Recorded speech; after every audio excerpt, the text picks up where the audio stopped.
All right, fill me in. He's good. Yeah, watching that video helped a lot as far as getting, not fucking around with the level, like getting to the point. Like going higher? Yeah, just getting higher and like not kind of tiptoeing around it. So what was that? What did you end up using? Get some stuff, like I've been in the 50s mostly, but a couple of 70s on a walk where we've seen some dogs. Okay. That definitely got some response from them. We, so I would leave that alone as long as he's sitting, right? Leave what alone? Leave the line in like that? This? Yeah. No, this you correct. That could be tapping, right? Yeah, so what's your number currently? 43, just because we're walking in here. Okay, so just give a tap real quick on 40, whatever it is. Just tap. Yep, and then wait a moment. Wait a moment. Okay, there you go. Yeah, so that energy, because it escalates. Even though because this is very common, even though he's sitting, and it's not so much, I don't want you to think of it as a sit, as I look at it as a relaxed state. Okay. Right. Because that's the difference. Like obedience sure, is mechanical, put your butt down, lay down type of stuff. Sure. And behavior is mental. Right. Emotional. Yep.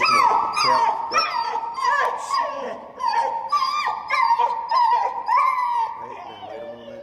There you go. Yeah. So I care more about his mental state than I do about his physical state. What you're saying, sure. So even though he had his butt down, the energy was becoming way too much. Okay. And how many taps in total would you say you've done so far? Today? Right now? Probably 6. About 6? Yeah. Okay. And you're at what number? Right now, 52. 52? Okay. So you bumped it. Okay. So so anytime he gets a little too whiny, you always want to be proactive about shutting him down. Okay. Because guys like him have a hard time self-regulating. Yeah. He won't cap himself. Okay. Yeah. So you have to cap him for himself. And ideally, if you're super consistent and just not allowing any kind of gray area, cap. There you go. Any kind of gray area, cap. Should I go a little higher? You can keep it right at tap. Wait a moment. Then here, light, there we go. Good, and then relax. Good, reposition, that's fine. Ideally, if you've been really proactive about it, he starts to learn how to self-regulate. Yep. I think his issue is he gets so anxious. Yep. And since he's blind and he can't see things clearly, I feel like it makes things harder for him. Yeah, go ahead. Excuse me. Tap. There. So for reactive moments, you were as high as 70. Yeah. Okay. And then what happened? Well, there was one where the dog next door was like out in the front, and he just pretty much went nuts. And it was like at 85. I think I went up to 85. And Sure. Just got so bloody out front. So I was like, all right, I'm gonna leave it alone. Sure. But there's definitely been like a difference. Then walked by that dog yesterday, and they you could see more restrained. I don't know if that's Yeah. And this was I didn't have him the collar on. This was just walking, and there was more. I don't know, restraint. I don't know if it's just random or he did not have the collar. But also the couple of best things were one of those nice days I had him in the back. Windows were open, and so my wife wasn't around, nobody was around, so I just put the collar on him for like 3 hours. Okay. And dude, he was done. You know what I mean? He was whining a little bit, like once in a while, it would last about 3 seconds, and then he just was laying down for 3 hours, and that was.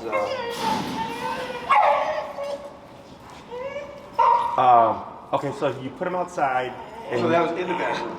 You were in the back room. Yeah, which was one of the hot spots, like, because anything he hears next door, we got new dogs now 2 doors down that are just barking all the time, so. Sure. And like I told you, I think, like wintertime, he's pretty easy. You know what I mean? The windows are shut. He's where he wants to be at home with people. But anytime windows are open is when he just explodes, and so it was really good to just sit there and for 2 or 3 hours just lock in on him and and how you can see it work right away. So. Okay, and then what was the number there? I think 50. 50? Okay. So it was high, pretty high, pretty high, but it was 50 or 53, something like that. And throughout those 3 hours, how much would you say you had to remote? I was tapping a lot, but it never got bad at all. You know what I mean? Okay. I was just tapping over everything. Sure. Like Yeah. Locked in, so I was getting away with nothing. Yeah. There you go.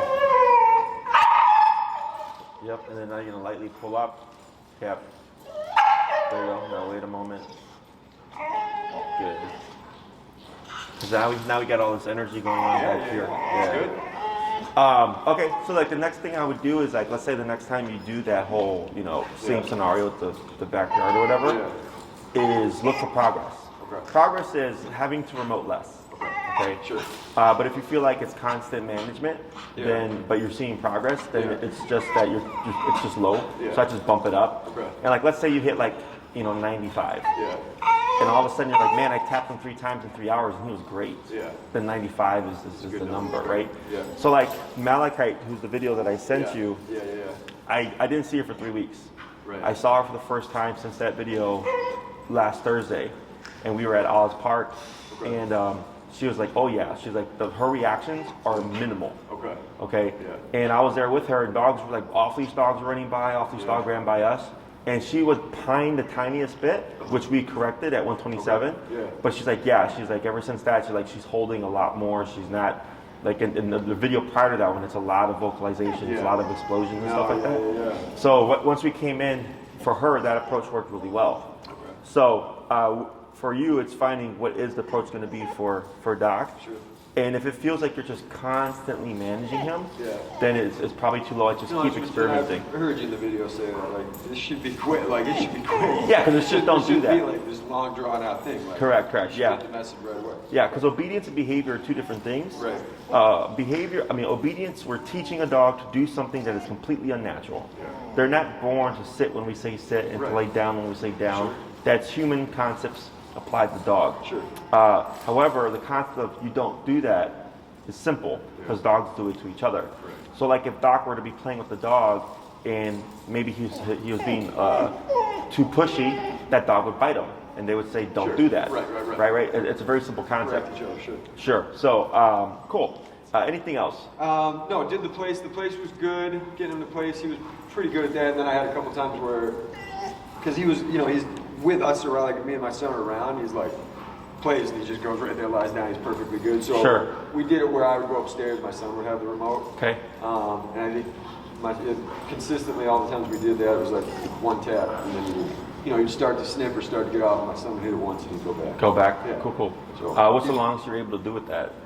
2 hours, I think. Oh, wow, but he would try really to go. Like I said, he gets pretty content. And so then I would like come back downstairs and then go, just go change about it up. my business. My son was down there watching TV the whole time. So. Gotcha. Okay, cool. But I was out of town last weekend too, so we didn't do a ton. Sure. Yeah, that was like Thursday. Yeah, I remember. Yeah, I did see last Sunday. Okay. Anything in particular you'd like to work on? Just the dog reactivity stuff. Okay. Yeah. So let's try this. Enrique, would you pull out? Who do we have today? Let's bring out Brody. We're gonna do some reactivity stuff with this guy. All right. So what I'll have you do first, Nick, just to warm him up, is going to start doing some healing. Okay.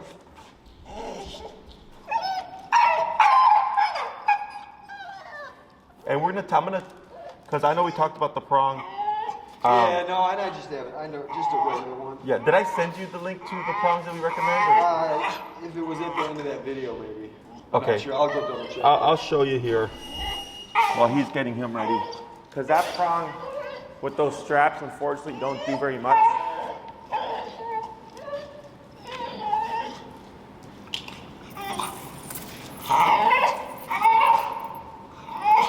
So should I go much higher right now? I mean, is that he's just? I'm bothering him, but he's not correct. Yeah, we're gonna lay off for a moment. Okay. So this is the prong that we use. Okay. Oh, okay. So, and I'm gonna put it on him just so you can feel the difference. Okay. But here, this prong moves very smoothly, right? Whereas that one tends to get like really stuck. Okay. Yeah.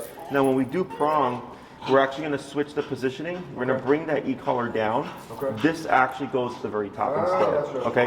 Yeah. So if you were just doing e-collar, you would have this is correct, right? But the reason why we want this at the top of the neck is because if a dog lunges, when it's here, it's an immediate contact. When it's at the base, not so much. Okay?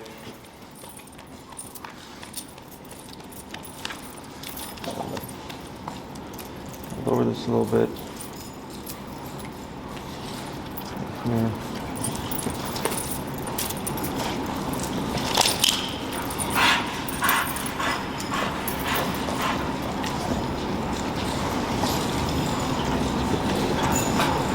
Then we want this on top. There we go. Make sure it's not twisted. Nope, not twisted.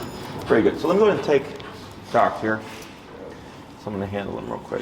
Should I take this thing off? Yeah, you can take that off, please. Thank you. All right. I'm going to bring down Brody right there.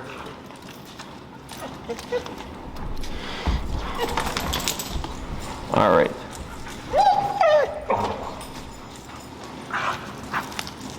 So right now I'm just going to leave him like unregulated because I want him to escalate. Okay. All right, go ahead and start moving around with Brody. So I'm not going to do anything in the beginning because I just want him, like all this to build up.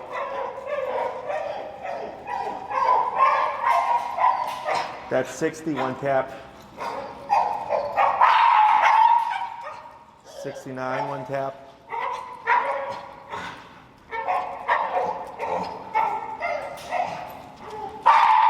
78, one tap.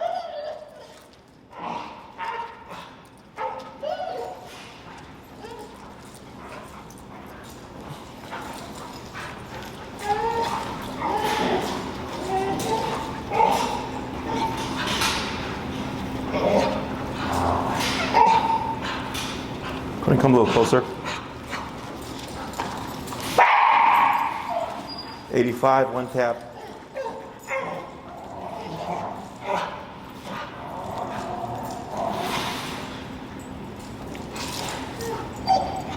Try doing a light jog.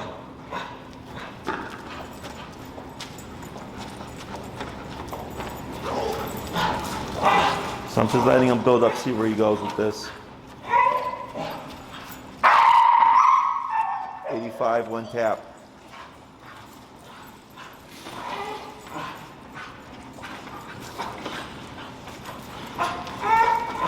Good. Good. Go and slow down, just cut in a little closer.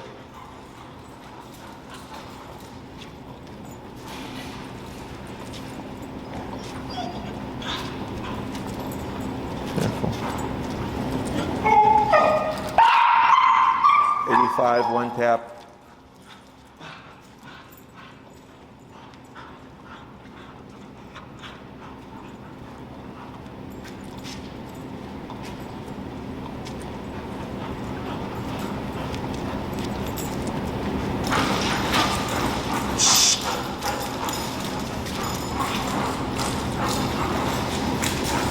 So I'm not going to correct sniffing, because sniffing is social behavior.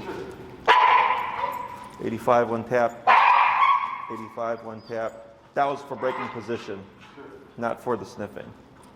So even though he was sniffing when he was doing that, it wasn't for the sniffing. Okay. Now, do you hear how much his energy has died down? So that was 60 to 70 to 80 to 85. Okay. So anxiety snowballs, and it starts small and it just gets very loud and distracting. I've had dogs chew off their tails with kennel anxiety. Like, it's really bad. Yeah. So here, you know, it was a singular hit because I want to just crack it, just like boom, right? Then I go, what does that resolve? So on 60, he kept whining. Clearly didn't work. I go to 70. He kept whining, didn't work. 80, kept whining, didn't work. 85, and once I hit 85, he started to just quiet down, which is the same thing with Malachite. If because in that one video we just go straight to 127, but in the prior video, it's a lot of vocalization because we're trying to work around it. One tap on 85. So even the smallest infraction gets a very harsh consequence, okay?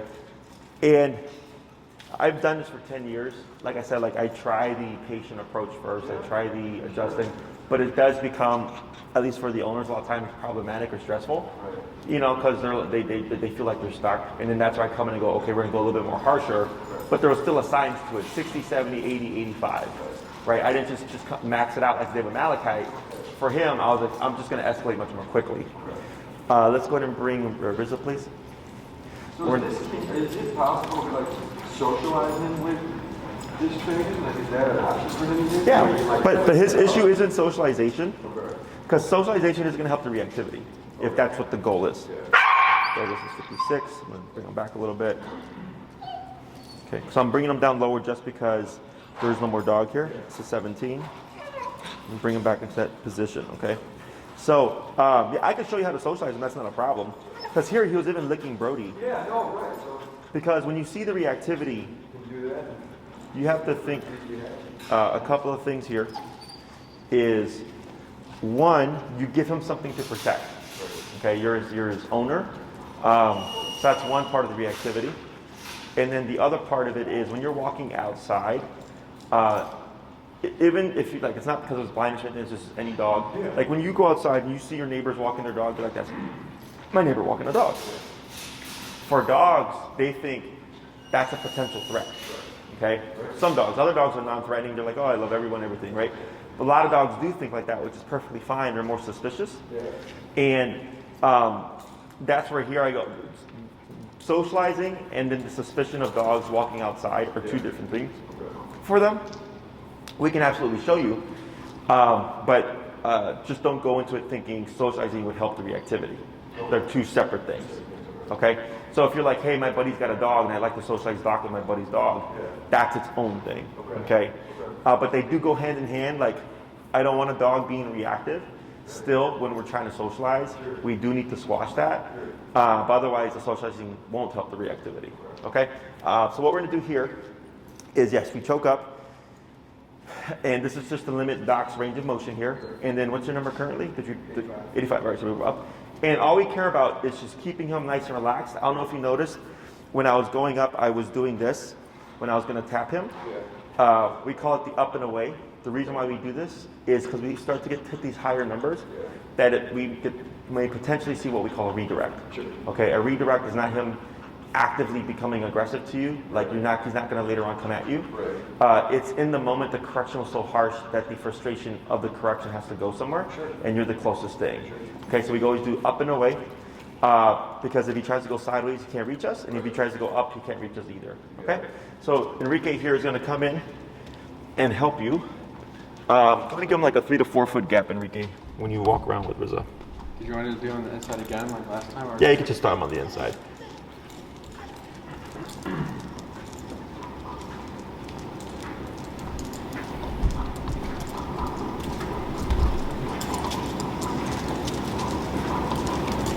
Go ahead and relax your arm. Hey, there you go.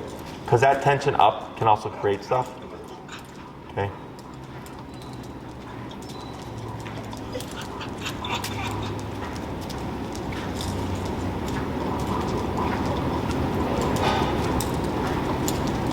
This is okay, as long as it doesn't get too nervy.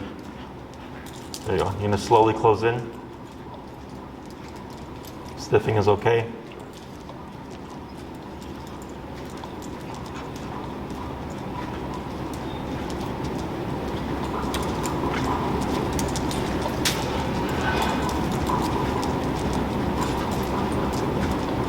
Good, that's okay. Try lightly jogging around.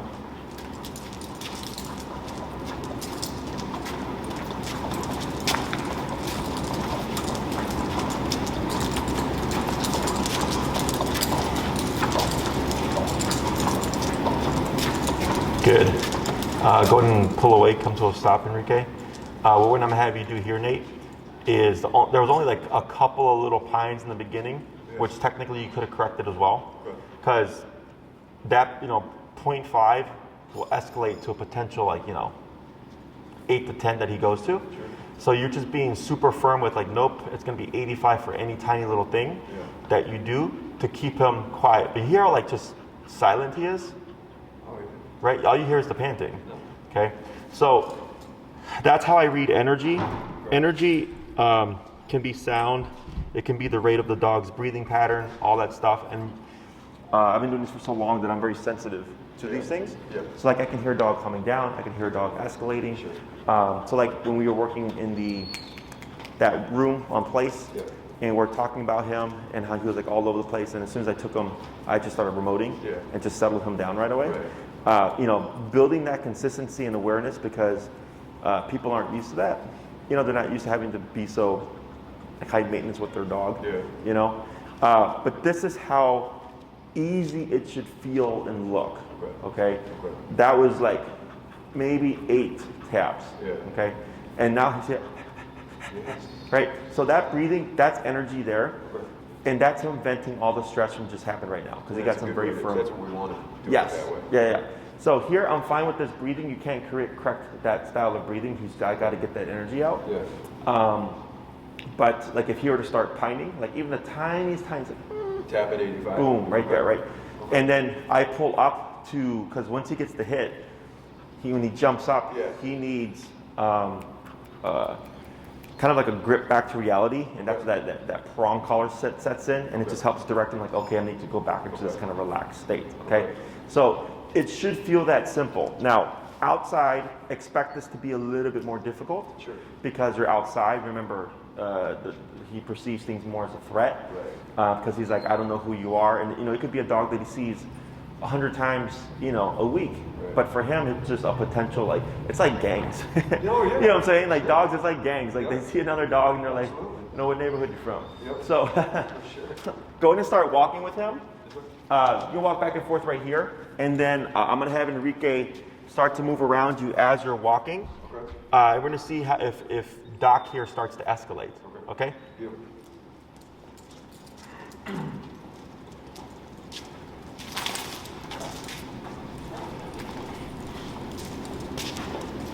Tap. Keep forward. There you go. Keep forward. Go ahead and turn. Yep.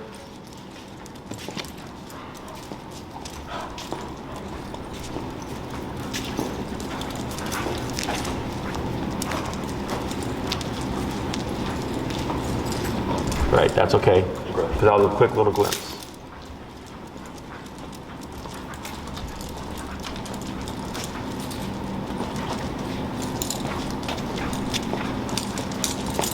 Right? You see how you even moved away there? Yeah.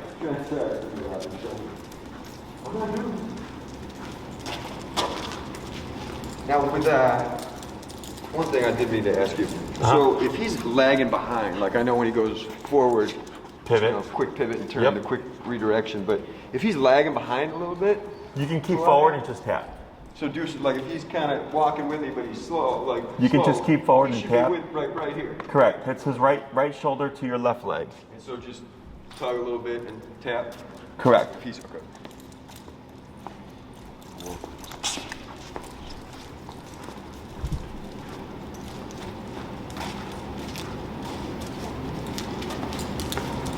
Good. Yep, there you go. Should I tap it? You could have, but that was fine because it was more of a social behavior.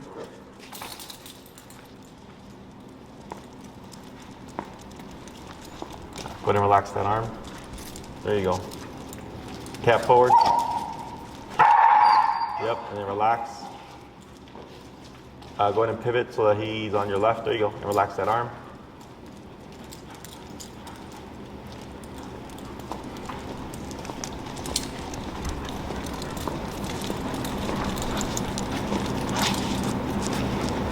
Good. Keep forward. Keep forward. Tip. There he goes. Good. And relax. Good.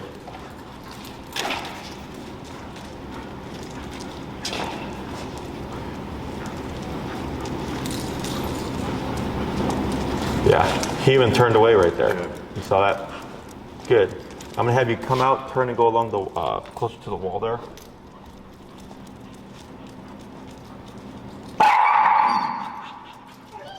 Yeah, keep forward. There you go.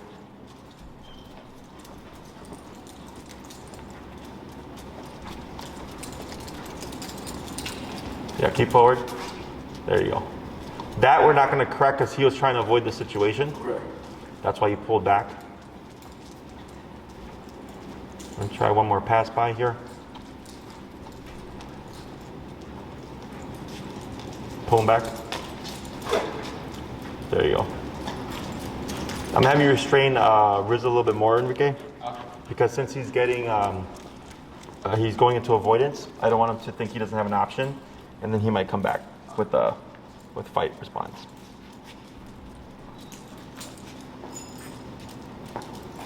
Yeah, keep forward. There you go. Yeah, so keep your motion forward even if he stops.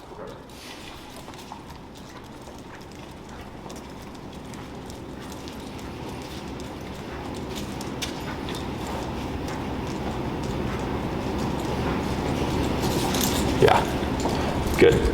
Go ahead and put Riz up. I'm gonna go get Lex. I'll be back.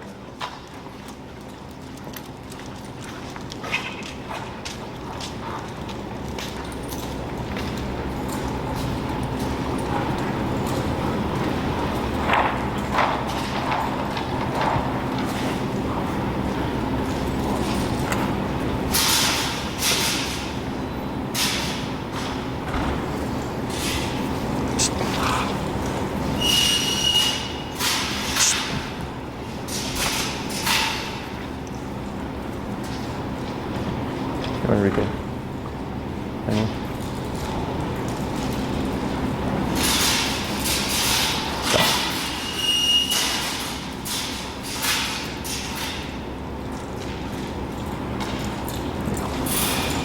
This is my pit.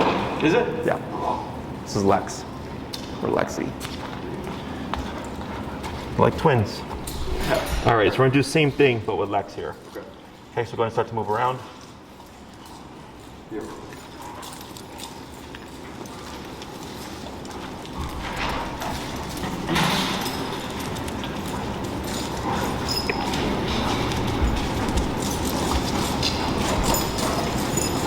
There you go. You see I'm actively avoiding there? Yep.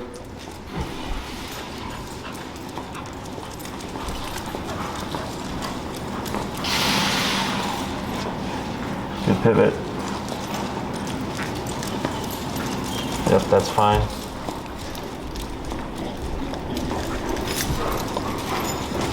Go ahead and stop there, Enrique. Now I'm going to have you come to a stop near that corner of the square there. And then Enrique's going to move around with Lex. There we go. Now, I will tell you that this, since it's a controlled context, isn't the same as real life. Right. However, we've now set the foundation down. Sure. So the next time when you have to remote him and you go to 85 or whatever, like this kicks into his brain. He's like, oh, I've done this before. Sure. Yeah, and if I just keep chill, we're good. You know, no remote's gonna happen or whatever. Right.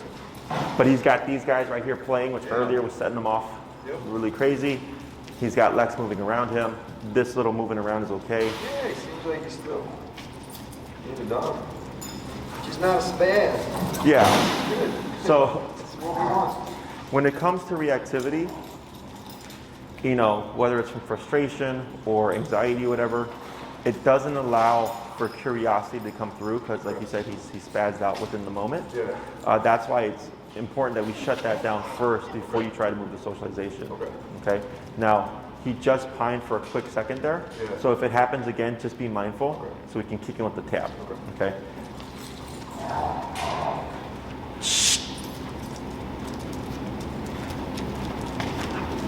How old is Doc? That's 3. 3? Oh, okay. Lexi's like 8 years old. Is she? Yeah. So.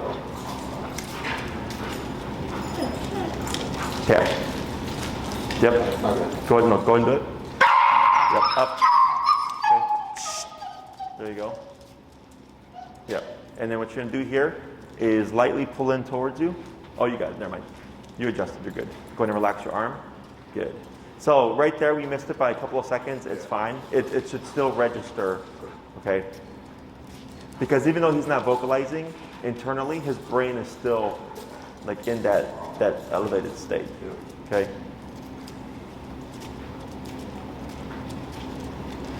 Good.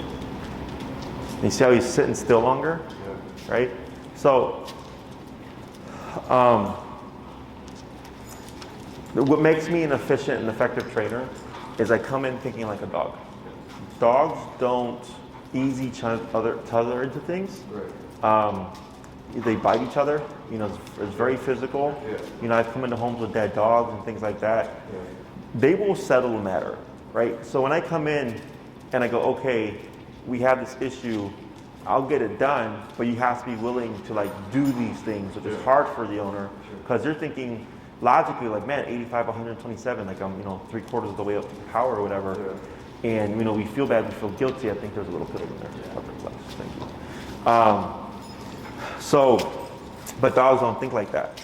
Like they don't correct their puppy and think like, oh man, was that correction a little too rough for that puppy? Sure. You know, they just do it and then the puppy gets over it and life goes on. Okay? So I don't do this to be mean to dogs, No, I don't understand. right? But I understand how they think because they don't think like us. And the pen industry is overwhelmed with people saying like you can get things done purely through positive work, but those very same people will also tell you to put your dog down, which I think is crazy. You know, oh, our methods don't work, put your dog down. Oh, but don't use this guy because he uses these methods. But I won't tell you to put your dog down. You know what I'm saying? So it's super interesting. But here, you know, in total so far, maybe around 12 to 14 taps because there's a couple that were for obedience, you know, and then very spaced apart. Right. In the beginning, it was a few of them because we had to find that number. So technically on 85, he's really only had 5 to 8 corrections. Yeah. But in total, including the 60s from earlier and the ones that you're doing, a lot more. Yeah. So if you're ever working with him and it's like I said, it feels like constant management, too low. Okay? It should be pretty straightforward when it comes to simple things like don't do that. Okay? Would you muzzle up Cash and bring him out, please? We're going to try one more dog here.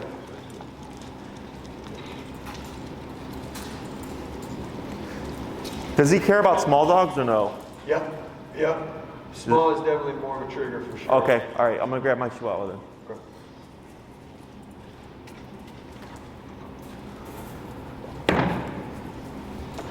Poncho.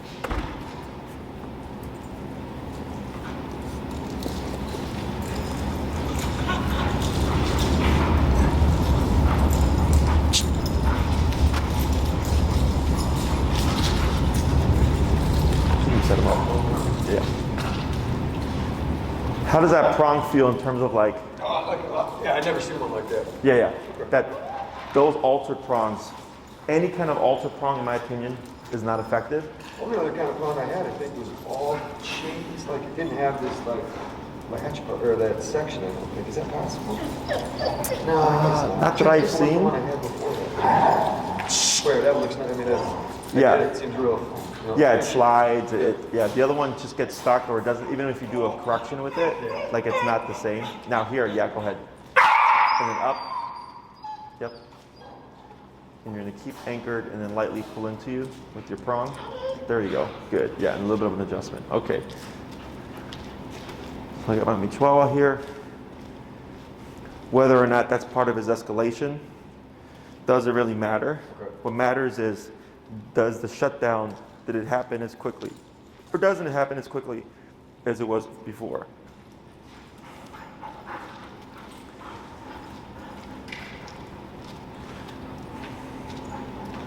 A little sniffing, a little bit of lip licking. This is Cash. He's a board and train here we're doing. What's up? Oh, this guy. Yeah, so this is Poncho. This is my dog. And then that's Cash, who's a board and train for a rescue. All right. Okay, so let's go and bring Cash down. What's he set at currently? 46. Okay.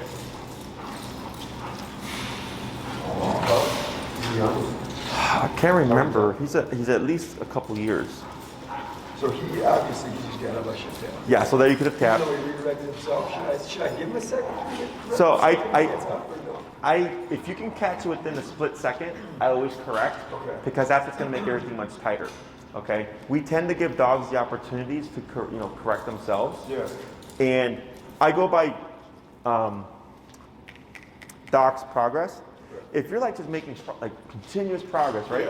You can give a little window, okay? But if you feel like he's not getting better or if he's staying static, then you want to be definitely much more strict about how quickly we correct. And you're not going to get every single moment. No, sure. You know? And like people ask like, oh, should I have tapped there? And I always tell them, if you're thinking or questioning if whether or not you should have tapped, then chances are yes, you should have tapped. Because that's you recognizing something was up there.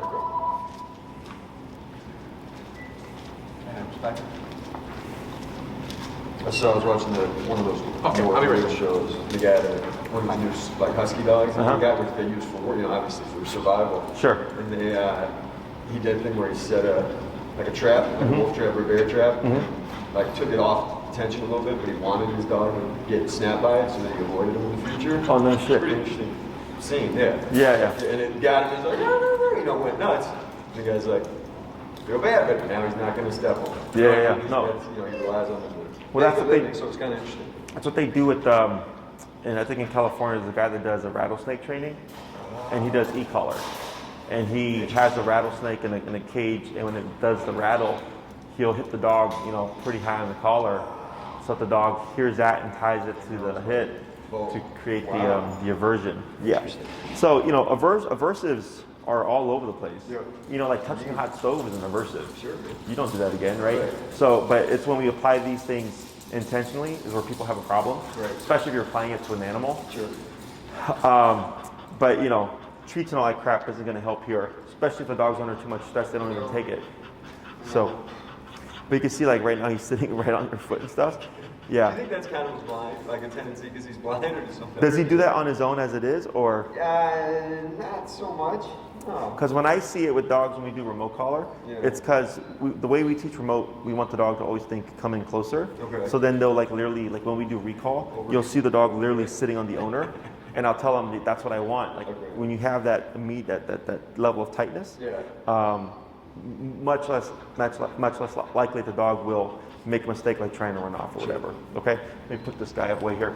So that was good. Any questions about that? No. Pretty straightforward. Quiet, Mitchell.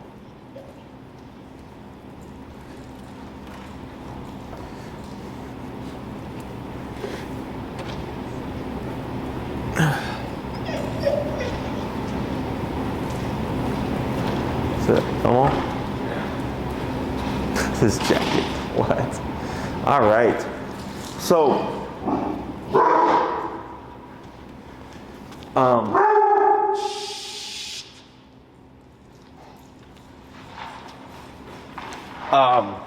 what I would do here now is when you go on your walks, and you same process. You see that dog coming from a block away, just step aside. Okay. Shorten that leash. Okay. Give some space. Okay. Preset your number. Okay. And I would go to 85. I would go to 85. This is a number for now. Okay. So like your number may change. Sure. But if 85 is what was successful today, I just start there. Okay. And so when we're doing the walk, if there's no dogs around and I'm doing it and would I keep it at 85, just less is more, and then hopefully you're tapping less, or is that just a little bit? So the thing I was noticing is you have bad habits that are working against you. Okay. So you're really used to using that left arm to control him. Okay. And the reason why that works against you is that left arm physically trying to control him is actually reinforcing him wandering. Gotcha. Okay. So, and we'll do a quick review on that because that was something I was noticing. Okay. I remember you saying like that when they feel that they instinct is to go against it. Okay. Now, because you have a prong collar, that does give you a bit more leverage. Okay. But I want you to refrain from. You should not need the leash, right? It should be right there. Right. Like this tool gets you up to off-leash control. Gotcha. If you do all the practice and the homework and stuff, which is super simple. Right. But the other thing is, let's say you wanted to actually train him to walk off leash, right? Let's say that was something you wanted to do. Yeah. The more you use the leash, the more it becomes required for him, right, for direction. Right. So that's why it's important to wean it away, because then when he's fully off leash and you don't have that leash to communicate anymore, he's not going to know what to do. Yeah. Does that make sense? Sure, very much. So What we're gonna do this week is you'll step aside, shorten the leash, everything stays the same. Preset it to 85. And do that for a couple of days, okay? And it's like math. If you see 10 dogs and you've only had to tap them twice, like that's a pretty good percentage rate, right? Especially if you're outside. So then the next couple of days, I reset, okay? I see 10 more dogs. You don't have to do a thing. Perfect.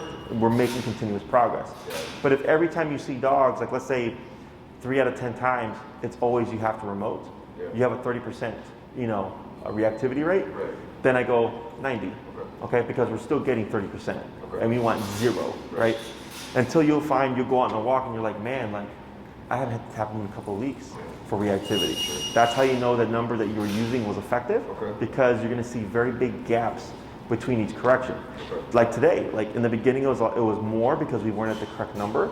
As soon as we hit 85, it became much more infrequent, and we had a total of less taps overall with that approach. Okay, so with the leash walking, I'll show you. This is always the hard part because we're so used to habits. Thank you, sir. Is when we do the heel, when you have nice open space, I'm going to dip them down. I'm going to go down to 45. Okay, heel. Is I want to keep myself nice and slack. And if you have to see how far he's able to get from me. So what was happening with when you were doing your correctional turns is you had it short and you were more so doing the work for him. With the prong, I mean the tap was there too, but you weren't giving him as much space to make mistakes. You see how far he is? Tap, tap. So I want it to be very obvious that we're walking together because I have a nice slack leash. So here, tap, tap. You can just see the distance he gets. How many times did you tap it? That was just twice. Yep. So I'm nice and relaxed here. You can just see the amount of slack we have. Tap. That was one tap. So this is part of his problem is the problem is he's just not paying attention to it, right? Yes, and this has nothing to do with his blindness. This is just because he's super spastic. Yeah. Okay, good. Heel. Tap. Right there. You see how he just took off running ahead of me? That's just his impulsiveness. Okay? So this here, you could try doing, I'm at 45 right now. This is better, but you can see how he still wants to forge ahead. See how I'm losing him a bit here? So I take advantage of those moments because I know he's not paying attention. So I just go the opposite way. Tap.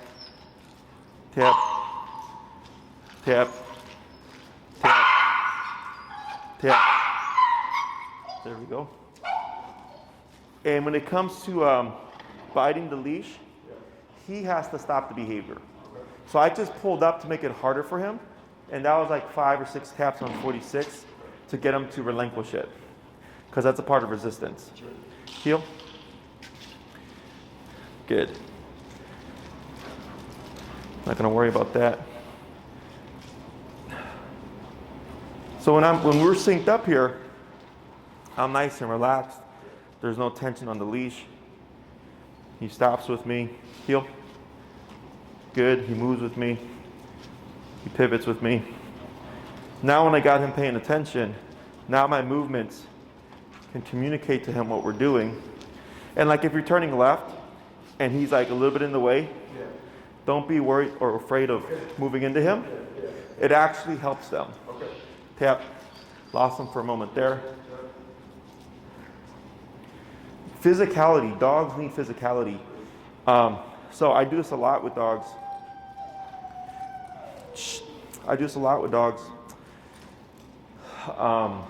That keep crossing over too tight, or they get in the way and like tripping over them. Is I'll turn left and I'll turn into them like this, because my right leg at my knee will correct them, and I'll just like forward to force my way through using that power, and the dog goes, holy crap. So now, because the pro of e-collar is we can give harsh corrections emotion free, very simple, easily. Doesn't matter if you're 5'0" or 7'4", you're going to get the same power across. non-confrontational, okay? But that's also common, because confrontation is healthy, okay, in the dog world. Confrontation sets the place of where they lie with each other, okay? So here when I'm walking with Dak, and I turn into him, it's non-confrontational confrontation. Because we're just walking, and he gets in my way, and I go, boom, don't get in my way, right? Confrontational confrontation would be like me like this, projecting energy at him for like barking or something, right? Very, very one-on-one. Whereas the other one is just, you got in my way, this is what happens, okay? And this, of course, he doesn't know where it's coming from, and we're able to stop all those really escalated moments of tension, okay? So let me have you do a quick little kind of walk around with him, and we'll cap it there.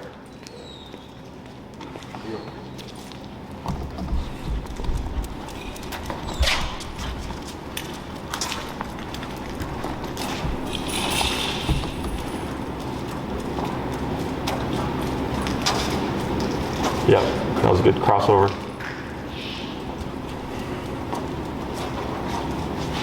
Good pivot.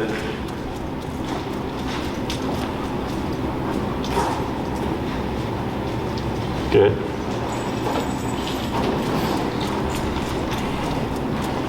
Now he's more in sync with you. You can still see where his little brain wants to like get distracted. It's like he's got like ADD or something, right?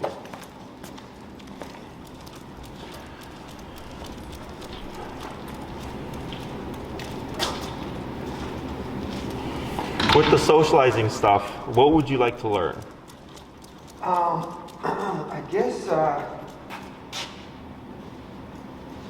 wouldn't even put a specific. Just in general, like, is it realistic that he can be a kind of dog that can like go to the dog park and shit like that? Or dog parks for me are a very big variable, just because we don't know. I don't really love them. I'm just is sure. As an example, right? Yeah. I would say because the most realistic way of socializing a dog is with friends' dogs. Okay. Because that's a dog that he realistically would see on a repeated basis, right? Same dog, same personality type. Dog park, for example, is just too much. Different personality types, dogs that aren't trained. Sure. I've had clients tell me about dogs that attacked other dogs, and the people just walked out with their dog. Oh, man. It's crazy. He was a bloodbath. When we first got him, I was taking him, and he had like some good days, and then got to a point where it's like 3 different times in a row he was bloody, because he can't see. So when there's like a little mix-up, he always ends up getting the short end of it. He would start, he'd instigate and then get his butt kicked. Sure, yeah. So I just stopped, we didn't try it anymore after a couple. Yeah, so dog parks, might not be a good fit for him. Correct, but if you wanted to socialize them with like a friend's singular dog, I would say yes, that's perfectly doable. Okay. If you wanted to do that, we could either if you have a friend who can come and help you, that's more, because then you'd be using the same dog going forward. Sure. Or we can use one of our guys, that's not a problem. It's a very structured exercise. Oh, okay. That you would repeat. Okay. And because like for humans, like for us, it's not expected that we like everyone and everything, but we coexist, right? For dogs, it's kind of, there is that mentality of like, oh, I want my dog to love everyone and everything, and that's just not realistic. No, for sure. So I don't worry about dogs that are random on the street, but if it's, buddy's dog and it's like, and then what we do is a very specific exercise that helps build a relationship or a friendship between the dogs, okay? And when you repeat that exercise, so it's kind of like, let's say like my friends back in high school, like way back when I first met them, it was like we go to the same school and we would talk and we played the same video games and we had the same hobbies and we watched the same TV shows. And then you connect more and more over time, right? And then like I've known for more than half my life now. Right. For dogs, it's kind of similar. When we're doing this exercise, every time you repeat it, you're kind of like strengthening and building that bond. Until eventually like Doc may see your friend's dog and be like, hey, it's Ziggy. I like Ziggy because I've seen him 20 times and it's always a good time, And then you'll see him open up and greet Ziggy like he was like his best friend, Some dogs, it can be at the end of the first session. Some dogs it can be after 20 sessions. Some dogs 100. Some dogs it doesn't happen. But it has a much higher chance of success because it is very structured and it's able to be repeated, you know, with the dog. So that's something I'm more than happy to help you with. It's really just a single session in itself because once you learn the exercise, it's just repeated. Okay, and expose him, which with the wintertime coming and all that stuff, it might make that a little bit of a problem. Yeah, I don't really, I don't have any buddies with dogs. A good buddy has a dog and they gave up on even trying to train him. Oh, sure. I don't think they did. Yeah, they didn't do any formal. But this dog's completely out of his mind. Sure. His other little buddy that he had, I had a buddy who walked, and I just hadn't seen him much since COVID hit, but just found out he died. So oh, wow. Yeah, that he was like sucks, 8, yeah. so he was a little Jack Russell. Oh, wow, like that's pretty young. Thing he had to a buddy, it was that guy. Yeah. Well, I mean, if he's had it. buddies, that's a good sign because he's capable of it. I wish, you know, we would go walk, and it was always, you know, that dog was super chill, and he would be kind of an asshole still. You know, it was never like we would get walking, and he would, you know, get over it, but pulling real hard. Sure. You know, definitely would have been nice to have been doing this. Correct. Yeah. At that point, so. Yeah. But I'll keep my ears and eyes open, see if anybody else wants to be his bud. Yeah, because the only thing here, because I know your main thing was, of course, reactivity and anxiety and stuff. Which this approach, by the way, is also applicable within the home. Just so you know. Okay. Sure.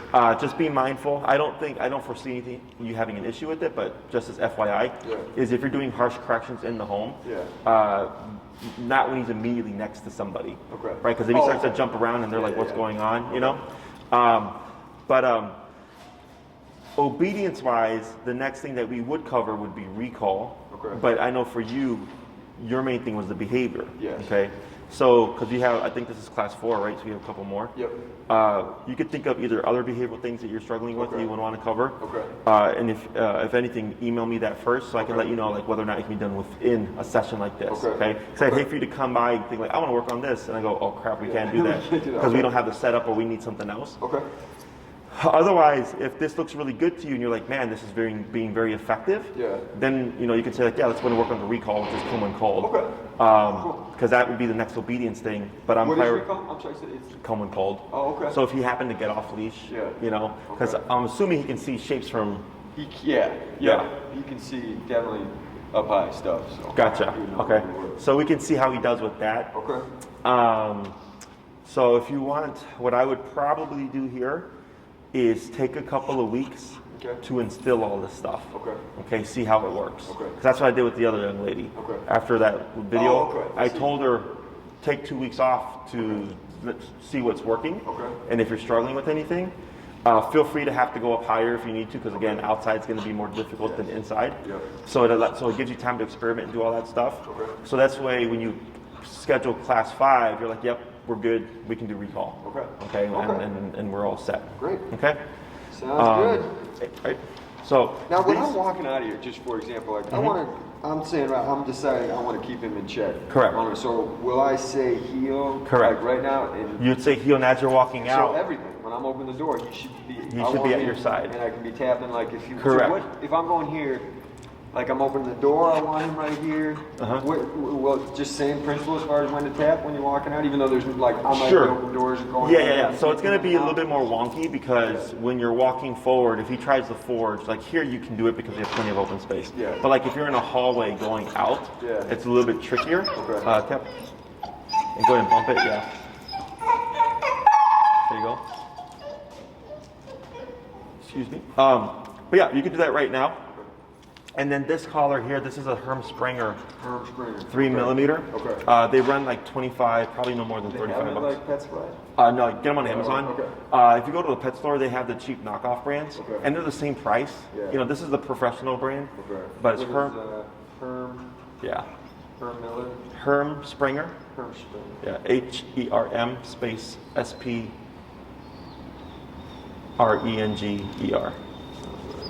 And then it's the size 3 millimeter. 3 millimeter, Yeah. I would stay away from the alligator clip. Because these can come apart.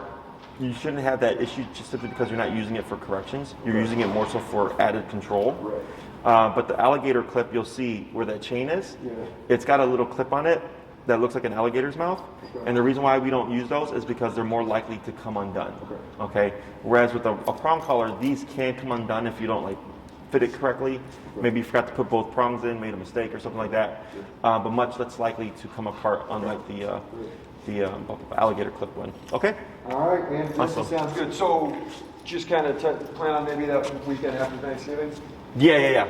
So just send an email to Maria? Yeah, Okay. you go let her know that you're gonna push back a week to give time to work on this stuff. Okay. And then we'll I'll send you when stuff comes up that I want to. yeah, and then any questions, feel free to reach out. I will. You know, always happy to help. Okay.